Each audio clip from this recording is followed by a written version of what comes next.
The girlfriend of the Las Vegas gunman, who shot dead 58 people on Sunday, has said she had no idea what her kind, caring, quiet partner was planning.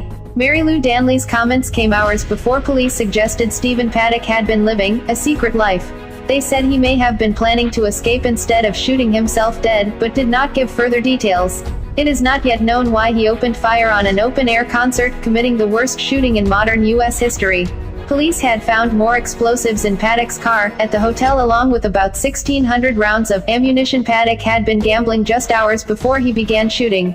He had booked into an apartment at the high-rise Ogden in downtown Las Vegas a week earlier during a different open-air festival, where acts including Muse, Lorde and Blink-182 were due to play. But he said Paddock's motivations and whether there were any possible accomplices remained a mystery. The FBI has said so far no link to terrorism has been found. "We don't understand it yet," Sheriff Lombardo told reporters, but questioned whether he could have accomplished his plan by himself. "You've got to make the assumption he had to have some help at some point," he said. Ms. Danley, who spoke to the FBI on Wednesday, expressed shock at the horrible, unspeakable acts of violence Paddock had committed. "Paddock never said anything to me or took any action, which she understood as a warning of what was to come," she said in a statement read by her lawyer. Ms. Danley added, "I loved him and hoped for a quiet future together." U.S. authorities named Ms. Danley a person of interest in their investigation and said they had made contact with her shortly after the shooting. Ms. Danley voluntarily flew back to Los Angeles from the Philippines on Tuesday night to speak to the FBI, just over 2 weeks after Paddock had surprised her with a cheap ticket to enable her to visit her family. While there, he wired her $100,000 explaining it was to buy a house. "I was grateful, but honestly I was worried it was a way for him to break up with me," she said.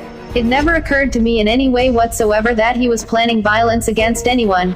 Her sister earlier told Australian outlet 7 News that Ms. Danley was sent away so that she will not be there to interfere with what he's planning. Paddock checked into a suite in the Mandalay Bay Hotel on the 28th of September, reportedly using some of Ms. Danley's identity documents. U.S. President Donald Trump, who visited the city on Wednesday, said, "America is truly a nation in mourning in the wake of the mass killings. Hundreds of people were injured in the attack." President Trump praised the emergency services who battled to save as many as they could despite the danger to themselves.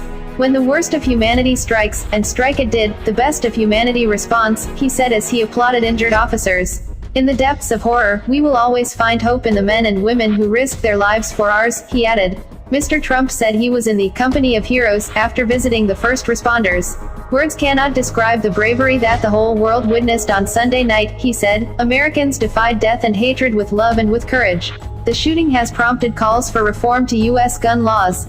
But Mr. Trump, who has been backed by the National Rifle Association, and spoke often of protecting gun rights during his campaign, has tried to steer clear of leaning too far either way. After visiting Puerto Rico on Tuesday, he said, "Perhaps that time will come for a debate."